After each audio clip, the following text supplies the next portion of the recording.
I welcome all the members who have come for the conference. And every morning here between 7 and 8, we have the Maitrimilan session. We chant the 18 verses selected from Bhagavad Gita. They represent either of the 4 streams of yoga, Jnana Yoga, Raja Yoga, Bhakti Yoga, Karma Yoga, unity in diversity.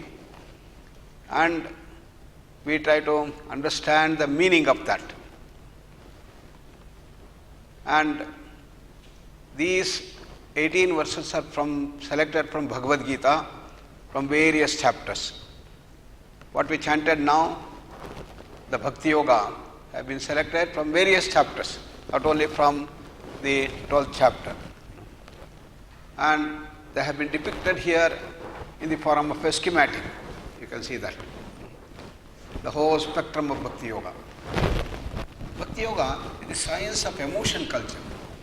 If Jnana Yoga works with the intellect, Raja Yoga works with the willpower, Karma Yoga converts every action into a yoga, Bhakti Yoga is the most important for modern times because it deals with emotions.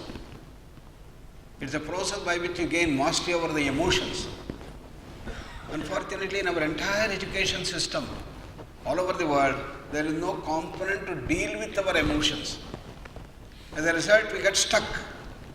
When we meet demanding situations, events and challenges, we get lost. We get depressed, we get lost, we get addicts and whatnot. And why this has happened? In spite of all the achievements in modern medical science, psychiatry and others, why we have not been able to get the solution? Because we dealt with only the one aspect of emotions.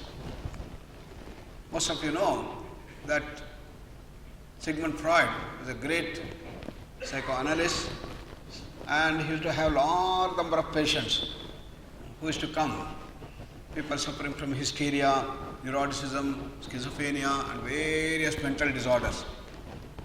In all these persons, we used to find one thing that is common, that is suppression. In the name of etiquettes, manners, habits, culture, people were suppressing emotions.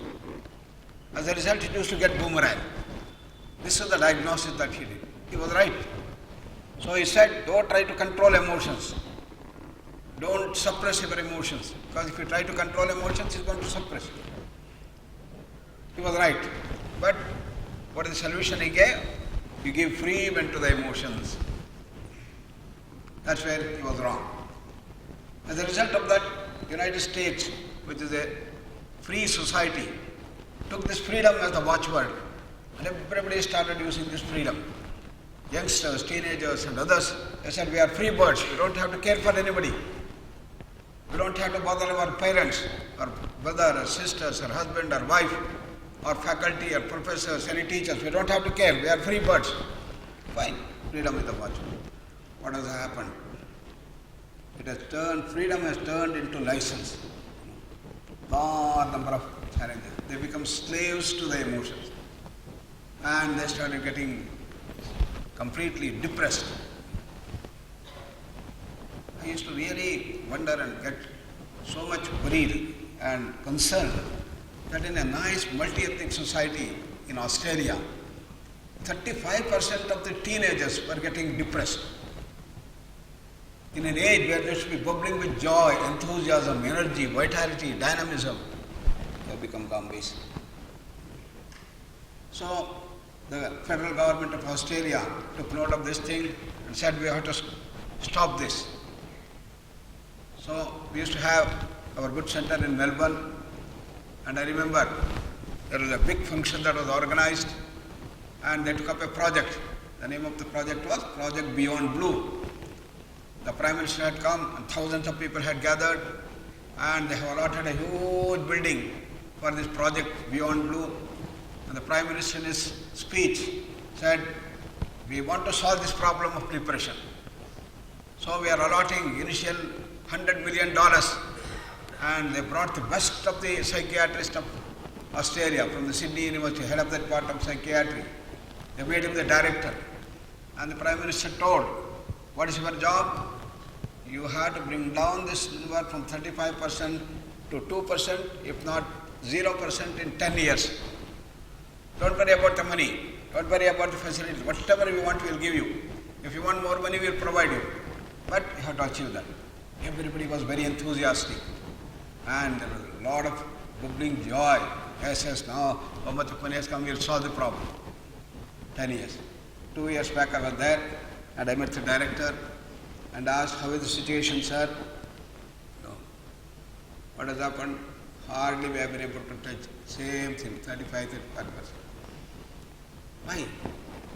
When I was telling this to our friends in Los Angeles, they said, why in Australia it is 35%, here it is 60%. Depression.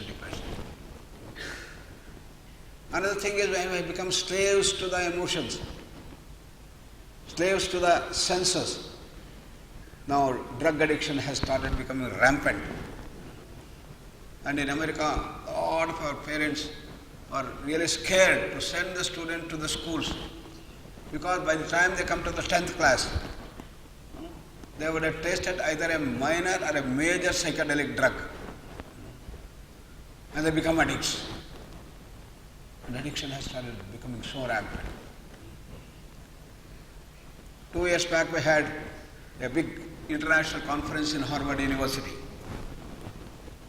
Role of yoga and Ayurveda in opioid addiction. Opioid addiction is a very powerful addiction. Opioid is a morphine group of drugs, very powerful.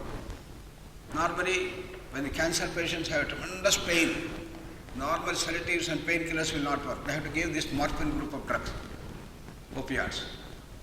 And the people take and they become addicts. And we had the best of the researchers of the world who came there to Harvard University our conference, and they presented what work they have done, what research they have done. And what are the result? No solution. They spent millions of dollars. The National Institute of Health, which provides funds for all research in the United States, they have a particular branch opened called NIDA, National Institute of Drug Abuse. And they allotted $1 billion for this research. And they said we have to solve this problem almost 8 years back. But what has happened? No solution. We had the governor who came there and said, we want you to visit New Hampshire, the next district. They took us there. 36% of the people there have become opioid addicts. They have set up a number of rehabilitation centers. And the people go there for 1 month, 2 months, 3 months, 6 months. When they get a little better, they are brought back to society and again they become addicts. They were literally crying. And the mayor had come. He met us and he had become a fan of yoga. He participated in International Day of Yoga.